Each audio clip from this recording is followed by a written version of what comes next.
स्वाद के नाम से जोधपुर एक अलग ही पहचान रखता है और एबीपी न्यूज़ आज आपको ऐसा ये जोधपुर की एक मिठाई के बारे में बताने जा रहा है जो कि कड़क की सर्दी में आधी रात को तैयार होती है और इसको सर्दियों में ही खाया जाता है। और ये है खास फिनी जो आप देख सकते हैं यहाँ पे मौजूद है कई कलर में और कई तरह के रेशे जिसको देख के ही आपके मुंह में एकदम पानी सा आ जाएगा। और जिस तरह से आप देखिए ये फिनी के कई तरह के कलर है और ये इतने बारीक रेशे है जिसको दूध के साथ और ऐसे भी खाया जाता है। इसको मीठा भी बनाया गया है। इसको बनाने का खास तरीका है और कड़ाके की ठंड के दौरान ही बनती है। और इसको जिस तरह से 64 साल से बनाया जा रहा है। और एबीपी न्यूज़ आज एक खास स्वाद की दुकान पे पहुंचा है जहाँ ये पदम जी की कारखाना है जहाँ पर इस तरह की फिनी तैयार होती है।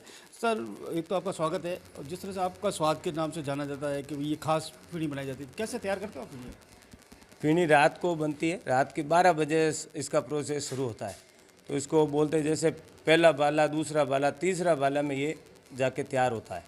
तो रात भर आदमी इसको प्रोसेस चालू करता है जब ये सुबह 12 बजे तक तैयार होता है।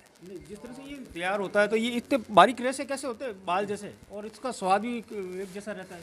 हाँ, तो ये बारीक तो ये हाथ की कलाकारी है, इसकी कोई मशीन नहीं है, सिर्फ हाथ से बनाना पड़ता है। एकदम ताज़ा घी लेके शुद्ध घी से बनाते हैं, बढ़िया क्वालिटी का मैदा लेके बनाते हैं ना। तो फिर रात को ये 12 बजे से वो शुरू करते हैं ना, उसको धीरे धीरे खींच के बनाते हैं जब ये बारीक रेशा आता है। इसमें कभी भी ख़राब होने का भी डर रहता है, लेकिन इसकी बहुत ध्यान रख के बनाना पड़ता है।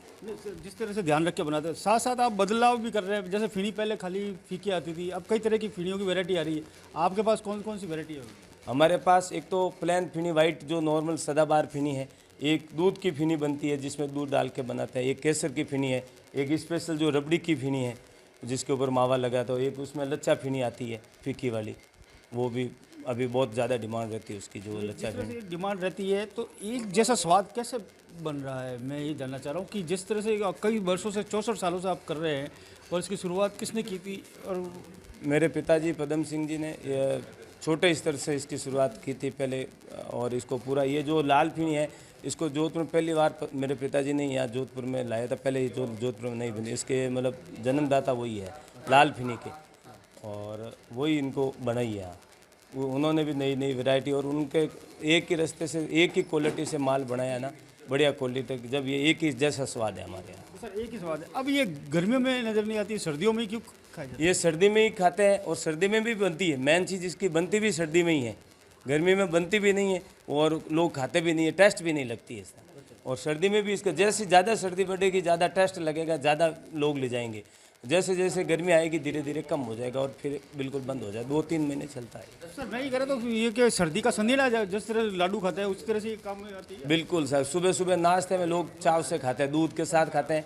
कोई मीठी होती है ना उसको कोरी भी खा लेते हैं, और पूरा एक बार खा लिया तो मतलब जीव खुश हो जाता है, तवितर हो जाता है। जिस तरह से इन्होंने बताया कि एक बार खा लिया तो जीव खुश हो जाता है और कई तरह की वैरायटी आ गई है इस फिनी को लेकर। और ये फिनी इतनी खास है क्योंकि पदम जी की जो पतली संकड़ी गलियों से लोग पता नहीं कहाँ से देश भर के कोने कोने से यहाँ तक पहुँचते हैं और एक बार जो स्वाद चख लेते हैं तो दूसरी बार स्वाद चखने के लिए यहाँ पर आना पड़ता है। For exclusive and insightful videos, subscribe to our new channel ABP Live Premium.